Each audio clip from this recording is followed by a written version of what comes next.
আসসালামাইকুম আমরা পুরা ভাইরা দাদারা দিদিরা আজকে আমি শুটকি রান্না করলাম। তার জন্য কড়াইতে তেল গরম করতে দিলাম। কড়াইতে এরকম দেখতেছেন, এটার মধ্যে আলু ভাজি করছিলাম। তেলটা আমার গরম হয়ে গেছে। এখন এই পর্যায়ে আমি পেঁয়াজ কুচি দিয়ে দিলাম, পেঁয়াজ কুচি দিয়ে দিলাম, রসুন কুচি দিয়ে দিলাম, চেলা মাছের শুটকি,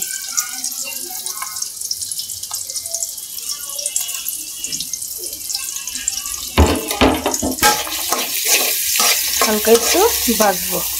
ভাজা হয়ে গেছে। এই পর্যায়ে আমি ধনিয়ার গুঁড়া দিয়ে দিলাম 1 চামচ, 2 চামচ, মরিচের গুঁড়া দিয়ে দিলাম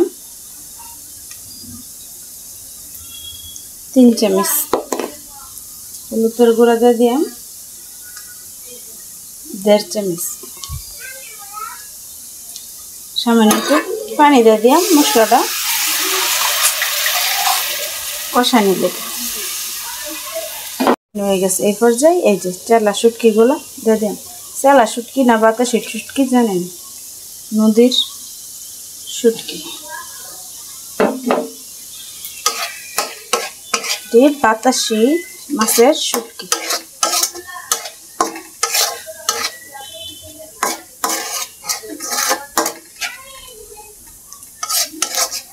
এখন এটা কষাম, সামান্য একটু পানি দিলাম, আমি কিন্তু লবণ এখনো দিইনি। কয়েকটা কাঁচামরিচ দিয়ে দিই, শুটকির মধ্যে জাল না হইলে ভালো লাগে না।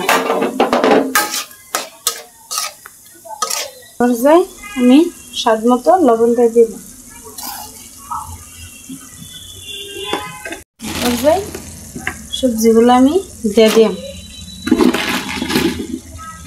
এখানে পুঁই শাক নিয়েছি, আলু নিয়েছি, বেগুন নিয়েছি, নতুন সিম নিয়েছি।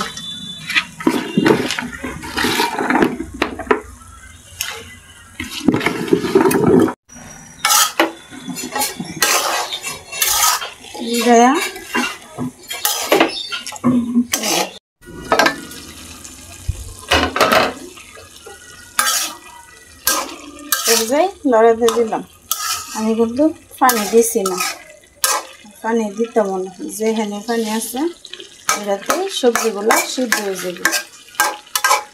তরকারিটা শুটকি তরকারিটা হয়ে গেছে।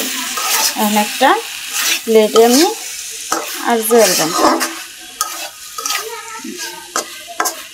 তরকারিটা হয়ে গেছে।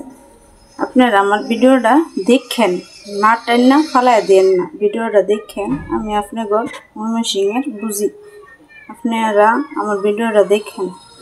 ভিডিওটা দেখার জন্য আপনাদেরকে অসংখ্য অসংখ্য ধন্যবাদ।